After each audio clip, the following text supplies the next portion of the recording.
Tahukah kamu mengapa kamu bisa bergerak? Kita bisa berjalan, berlari, memanjat, melompat, dan sebagainya karena tubuh kita memiliki rangka dan otot. Rangka tersebut tidak dapat bergerak sendiri, melainkan dibantu oleh otot. Kerja dari otot-otot tubuh agar dapat menimbulkan gerak harus diatur atau dikoordinasi oleh sistem syaraf.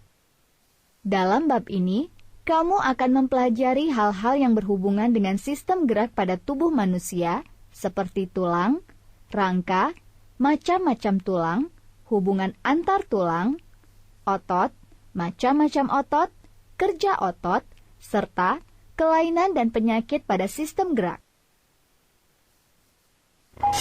Rangka. Apakah rangka itu? Jika kamu perhatikan rangka pada tubuh manusia ini, tampak bahwa rangka tersusun atas tulang yang beraneka ragam yang saling berhubungan. Jadi, tulang adalah bagian-bagian yang menyusun rangka. Semua tulang di dalam tubuh kita membentuk sistem rangka. Karena memiliki rangka, kita bisa berjalan, berlari, berenang, dan sebagainya. Hubungan antar tulang membentuk sendi atau artikulasi. Rangka tubuh manusia dibedakan menjadi tengkorak, rangka badan, dan anggota gerak. Rangka tubuh manusia mempunyai beberapa fungsi, antara lain 1. Untuk menggerakkan badan, misalnya ruas tulang belakang. 2. Untuk memberi bentuk badan, misalnya tulang-tulang tengkorak memberi bentuk wajah. 3. Sebagai tempat melekatnya otot. 4. Sebagai tempat pembuatan sel darah merah dan sel darah putih, khususnya di dalam sumsum tulang. 5. Sebagai alat gerak aktif. 6. Untuk melindungi bagian-bagian tubuh yang penting, seperti tulang tengkorak melindungi otak, mata, telinga bagian tengah dan dalam. Tulang belakang melindungi sumsum tulang belakang. Tulang rusuk, tulang belakang, dan tulang dada melindungi paru-paru dan jantung. Tulang belikat dan tulang selangka melindungi bahu. Tulang usus dan tulang belakang melindungi sistem ekskresi dan sistem pencernaan. Tulang tempurung lutut dan tulang hasta melindungi lutut dan siku. Tulang pergelangan tangan dan pergelangan kaki melindungi pergelangan tangan dan pergelangan kaki. Berdasarkan bagian rangka tubuh yang disusunnya, tulang-tulang dapat dikelompokkan menjadi 3 kelompok, yaitu tulang penyusun tengkorak, tulang penyusun rangka badan, dan tulang penyusun anggota badan. 1. Tengkorak. Tengkorak sebagian besar tersusun atas tulang-tulang pipih. Tulang-tulang tersebut bersambungan sedemikian rupa sehingga membentuk rongga. Di dalam rongga itulah terdapat otak. Tulang tengkorak dibedakan menjadi 2 bagian, yaitu tulang bagian kepala dan tulang bagian muka. Tulang bagian kepala saling bersambungan rapat. Pada kepala bayi, ubun-ubun bayi belum menutup rapat sehingga terasa lunak. Sebagian besar tulang tengkorak tidak dapat digerakkan. Tulang bagian muka hanya tulang rahang bawah yang dapat digerakkan terhadap tulang rahang atas. 2. Rangka badan.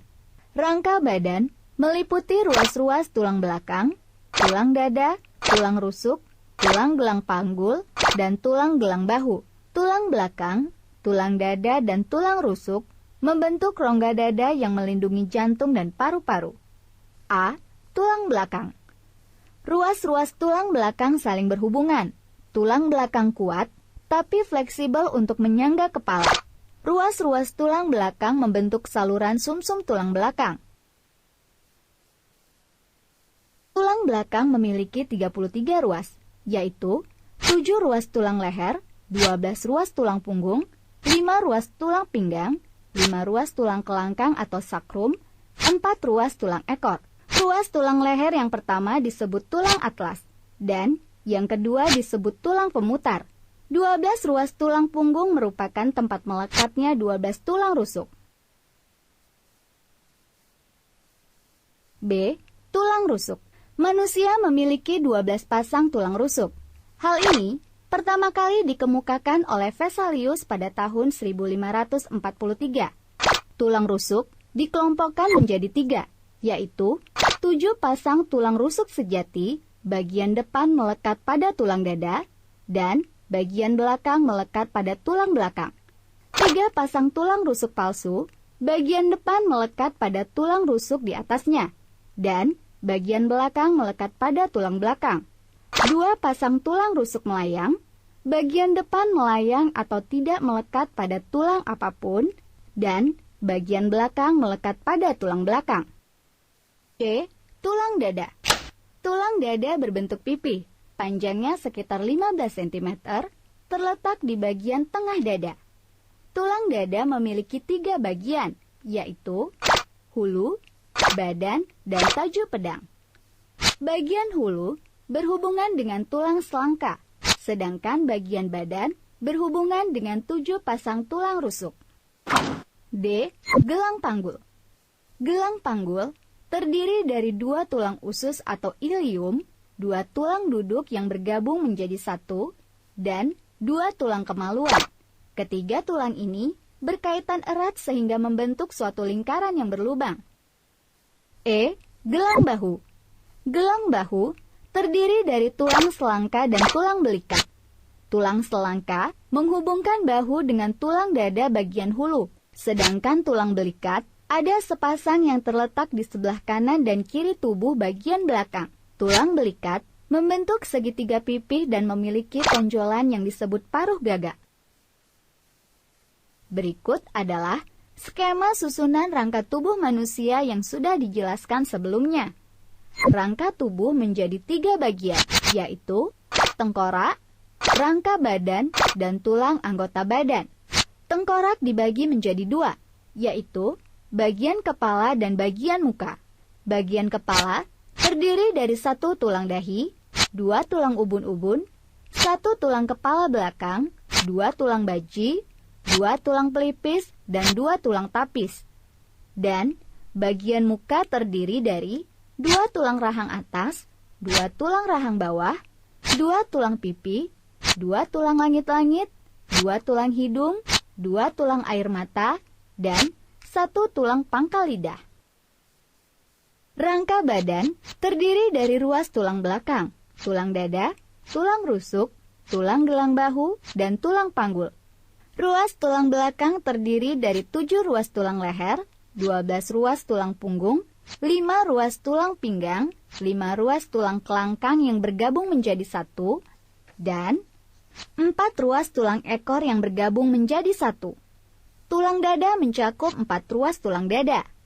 Tulang rusuk terdiri dari 7 pasang tulang rusuk sejati, 3 pasang tulang rusuk palsu, dan 2 pasang tulang rusuk melayang.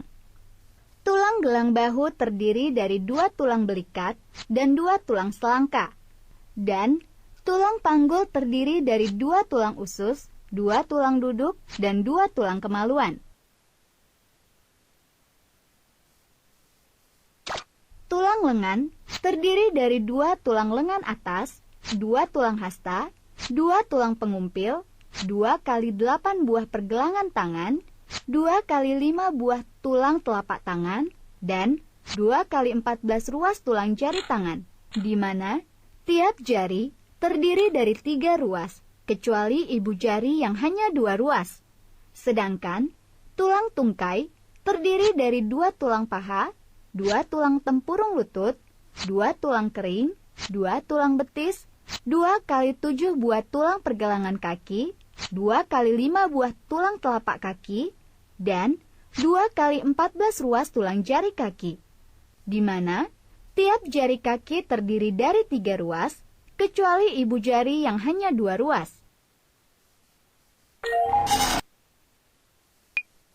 Macam tulang berdasarkan bentuknya.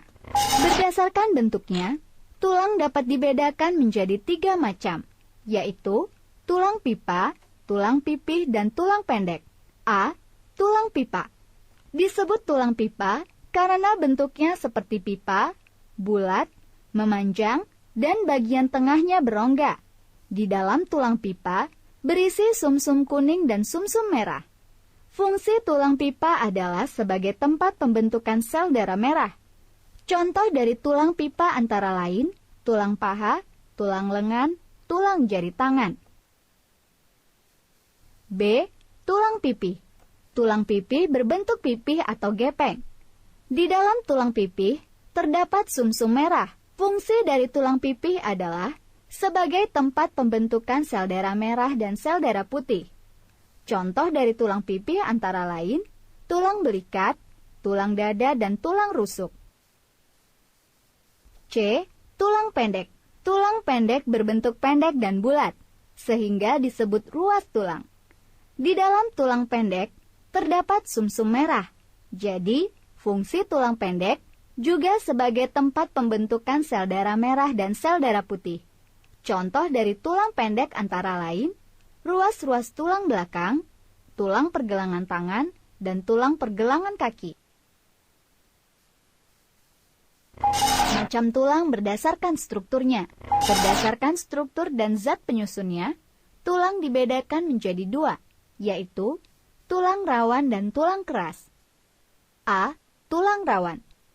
Tulang rawan merupakan kumpulan sel-sel tulang rawan atau kondrosit yang banyak mengandung zat perekat dan sedikit zat kapur, sehingga sifatnya lentur.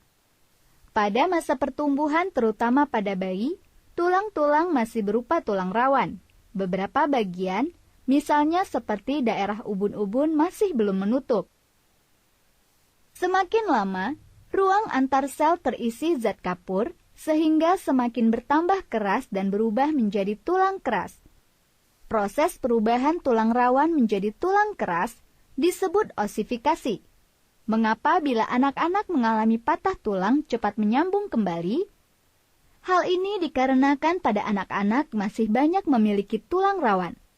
Jadi apabila patah, masih mudah untuk disambung kembali dibandingkan dengan orang dewasa. Pada orang dewasa, tulang rawan terdapat pada ujung tulang rusuk, laring, trakea, bronkus, telinga, dan hidung. B. Tulang keras. Pengertian tulang keras sehari-hari biasa disebut dengan tulang. Tulang keras dibentuk oleh sel pembentuk tulang atau osteoblast. Ruang antar sel tulang keras banyak mengandung zat kapur, sedikit zat perekat, sehingga bersifat keras. Zat kapur tersebut dalam bentuk kalsium karbonat atau CaCO3 dan kalsium fosfat atau Ca3PO42 yang diperoleh atau dibawa oleh darah. Pada orang dewasa, kadar zat kapur lebih tinggi daripada anak-anak, sehingga tulang orang dewasa lebih keras dibandingkan dengan tulang anak-anak. Sebaliknya, tulang anak-anak mengandung lebih banyak zat perekat dibandingkan orang dewasa.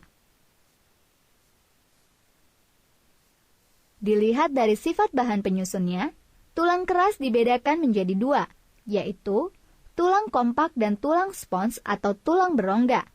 Pada tulang keras atau tulang kompak, bahan penyusun tulang kompak, rapat, dan padat, misalnya pada tulang pipa. Pada tulang spons, bahan penyusunnya berongga, contohnya tulang pendek dan ujung tulang pipa dekat sambungan tulang atau persendian. Beberapa jenis tulang keras berasal dari sel tulang atau dari tulang rawan, contohnya tulang pipa. Bagian tengah tulang merupakan awal tempat mengendapnya kalsium dan fosfat, dan akhirnya tulang mengeras. Proses penulangan ini disebut osifikasi. Proses penulangan dimulai sejak bayi berada dalam kandungan. Tulang memanjang dan bertambah besar. Pertumbuhan memanjang tulang terjadi pada daerah pertumbuhan dekat ujung tulang yang disebut cakra epifisis. Pada saat pertumbuhan, rongga di dalam tulang bertambah besar dan panjang. Hubungan antar tulang atau persendian atau artikulasi. Pada kerangka tubuh manusia, terdapat kurang lebih 200 tulang yang saling berhubungan. Hubungan antar tulang disebut sendi atau artikulasi. Pada sistem gerak manusia, persendian mempunyai peranan penting dalam proses terjadinya gerak. Menurut sifat gerakannya, persendian atau sendi dibedakan menjadi 3 macam, yaitu sendi mati, sendi kaku, dan sendi gerak. 1. Sendi mati atau sinartrosis adalah hubungan antar tulang yang tidak memiliki celah sendi sehingga tidak dapat digerakkan. Contohnya, hubungan antar tulang penyusun tengkorak. 2. Sendi kaku atau amfiartrosis adalah hubungan antar tulang yang terdiri dari ujung-ujung tulang rawan sehingga masih memungkinkan terjadinya gerak yang sifatnya kaku. Contohnya, hubungan antar tulang rusuk dan tulang dada, antar tulang pergelangan tangan, dan antar ruas tulang belakang. 3. Sendi gerak atau diartrosis adalah hubungan antar tulang yang tidak dihubungkan dengan jaringan sehingga terjadi gerakan yang bebas. Menurut arah geraknya, sendi gerak dibedakan menjadi 5 macam, yaitu sendi engsel, sendi putar, sendi peluru, sendi luncur, dan sendi pelana. A. Sendi engsel, yaitu sendi yang dapat digerakkan kedua arah atau seperti engsel pintu. Contoh sendi engsel seperti hubungan antar ruas jari-jari tangan dan ruas jari-jari kaki. Sendi engsel juga terdapat pada lutut dan siku. B. Sendi putar, yaitu sendi yang dapat digerakkan secara berputar. Contoh sendi putar adalah persendian antara tulang leher dengan tulang atlas, serta persendian antara hasta dengan tulang pengumpil. C. Sendi peluru, yaitu persendian yang dapat digerakkan ke segala arah. Contoh sendi peluru adalah persendian antara gelang panggul dengan tulang paha, serta persendian antara gelang bahu dengan tulang lengan atas. D. Sendi luncur, yaitu persendian yang dapat digerakkan ke depan ke belakang atau ke kiri ke kanan. Contoh sendi luncur adalah persendian telapak tangan atau telapak kaki, serta hubungan antar tulang belakang. E. Sendi pelana, yaitu persendian yang dapat digerakkan kedua arah. Contoh sendi pelana adalah hubungan antar tulang telapak tangan dengan ibu jari.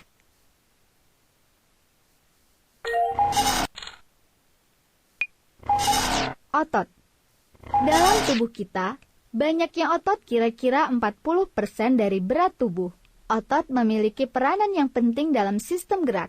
Dalam sistem gerak, kerja otot yang paling utama adalah kontraksi atau memendek dan menebal, dan relaksasi atau kembali ke keadaan semula. Pada saat kontraksi, otot mengerut sehingga bentuknya memendek. Setelah berkontraksi, otot berelaksasi. Ketika otot berelaksasi, otot mengendur sehingga bentuknya memanjang. Akibat dari kerja otot tersebut yaitu terjadinya perubahan posisi tulang sehingga menghasilkan suatu gerak tertentu. Oleh karena kemampuan otot untuk menggerakkan tulang, maka otot disebut alat gerak aktif. Otot dapat berkontraksi karena adanya energi berupa ATP atau adenosin trifosfat yang diperoleh dari hasil oksidasi makanan, terutama karbohidrat dan lemak.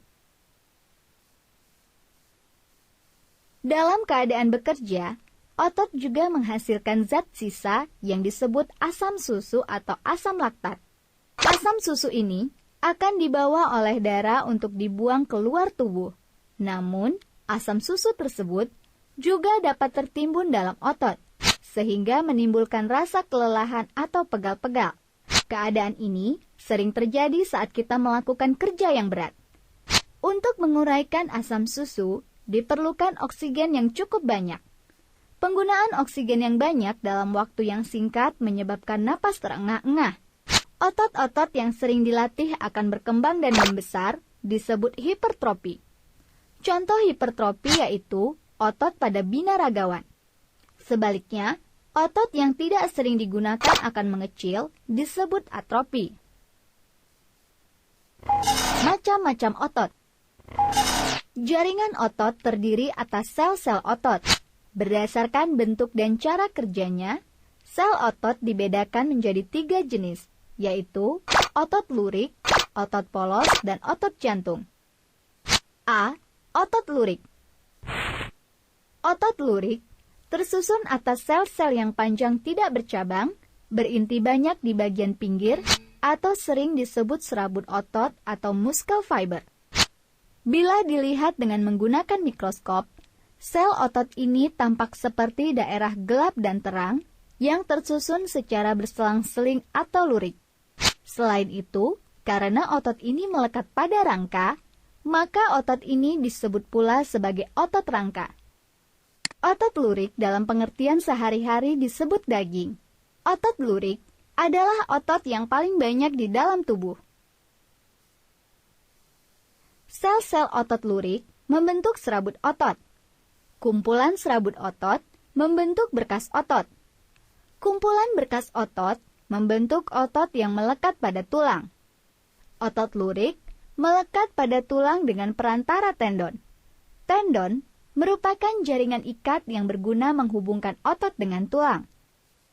Tendon yang melekat pada tulang yang bergerak disebut origo, dan yang melekat pada tulang yang tidak bergerak disebut inersio.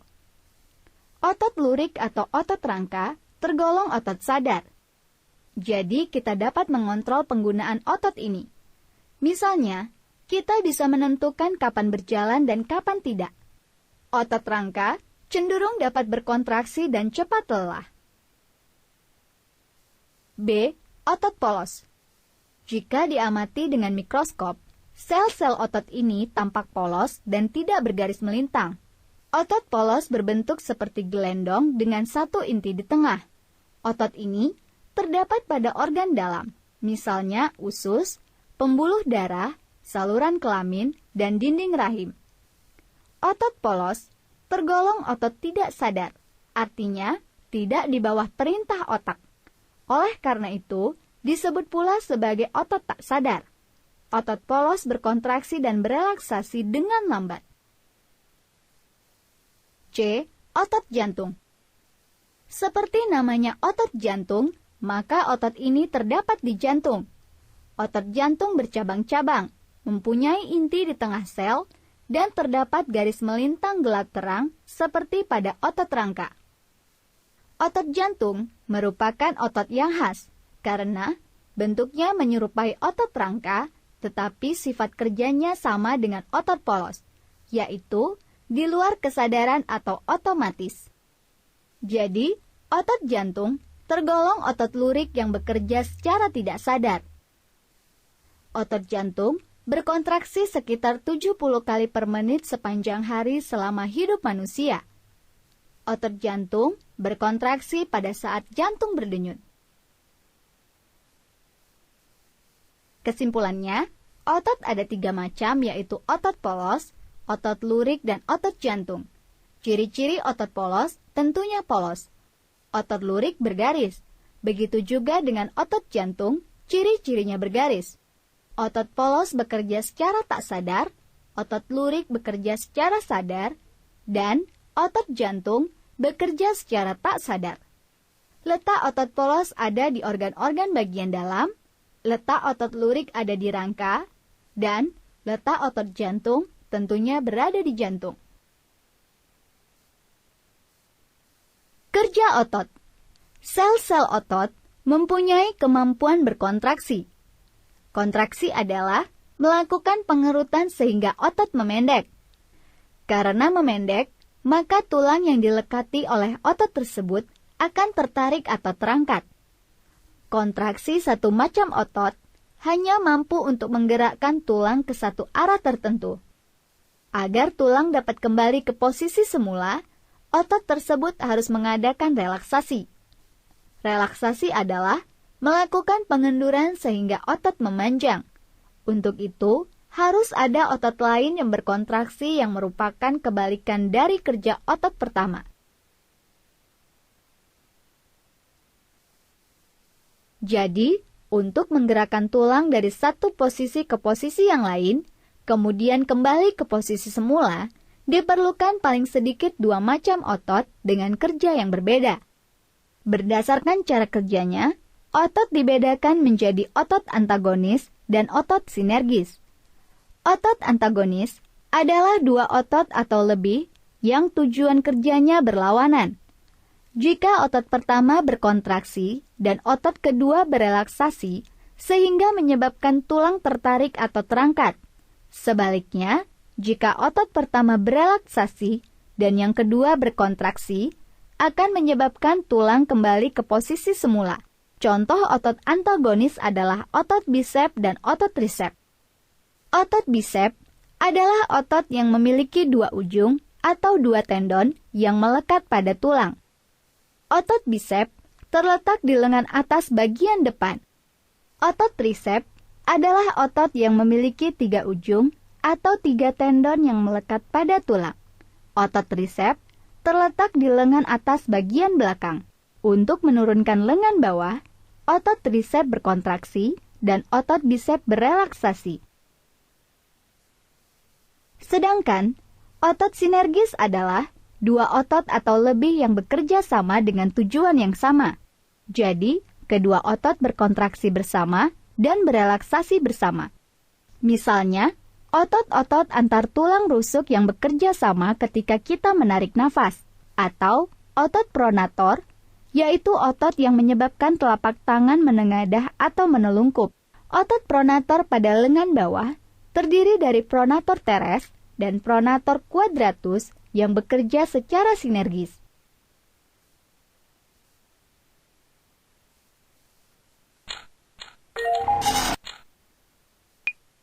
Kelainan dan penyakit pada sistem gerak.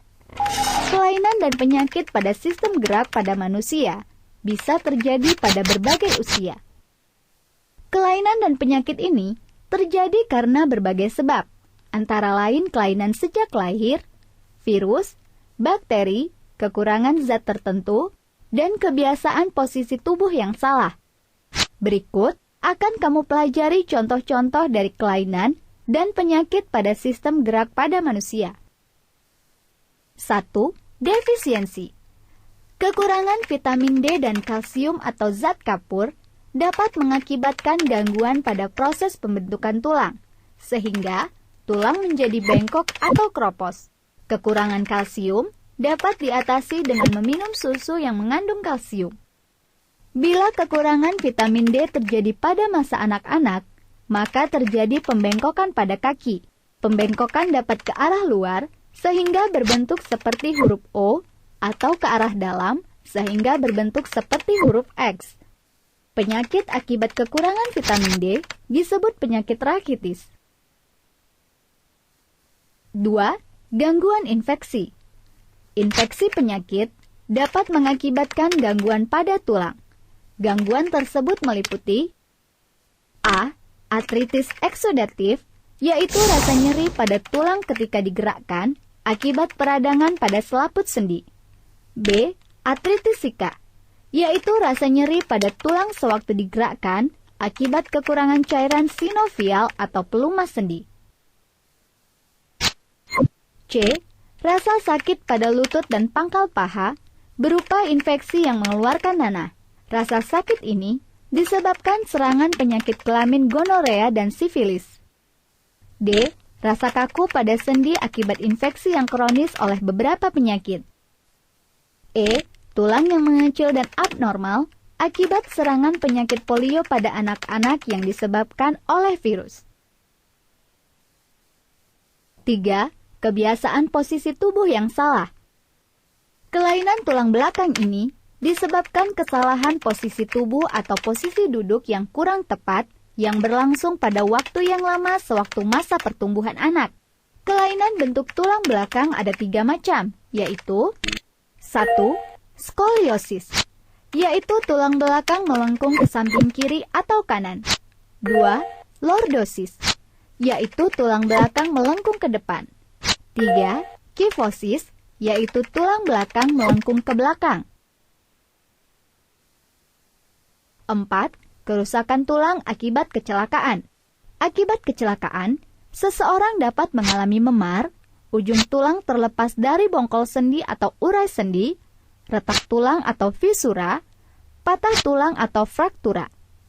Retak atau patah tulang pada anak-anak lebih mudah disembuhkan dibandingkan pada orang dewasa. Hal ini disebabkan tulang anak-anak banyak mengandung zat perekat dan masih mengalami pertumbuhan. Patah tulang dapat dibedakan menjadi 2 macam, Bila tulang patah tetapi otot dan kulit tidak terluka, disebut patah tulang tertutup. Dan bila tulang patah sehingga menembus otot dan kulit, disebut patah tulang terbuka.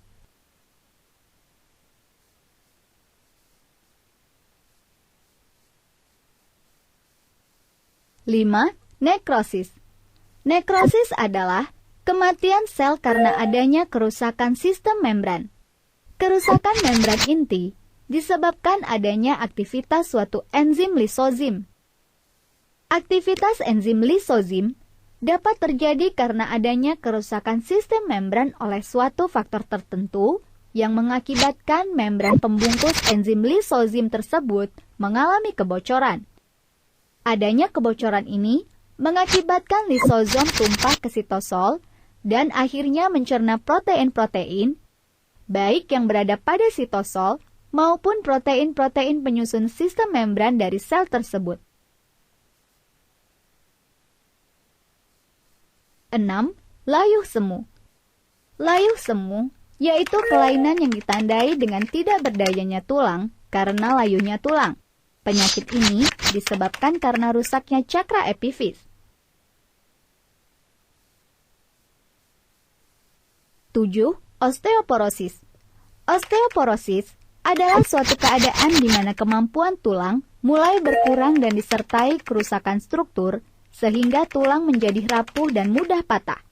Osteoporosis terutama dialami oleh wanita berusia lanjut. Gangguan ini dapat terjadi secara fisiologis karena proses penuaan yang disertai penurunan hormon, kurang asupan mineral, kalsium, dan vitamin D. 8. Kanker tulang. Kanker tulang adalah terjadinya pertumbuhan jaringan abnormal pada jaringan. Secara umum, kanker tulang dibedakan menjadi dua jenis, yaitu kanker tulang primer dan kanker tulang sekunder. Pada kanker tulang primer, sel yang menjadi kanker berasal dari sel tulang. Sedangkan pada kanker tulang sekunder, sel kanker berasal dari sel yang lain atau bukan dari sel tulang. 9. Atrofi otot. Atrofi otot merupakan keadaan di mana otot menjadi kecil. Akibatnya, fungsi otot menurun karena kehilangan kemampuan untuk berkontraksi. Atrofi umumnya disebabkan oleh penyakit poliomielitis. Penyakit ini merusak saraf yang mengkoordinasi otot.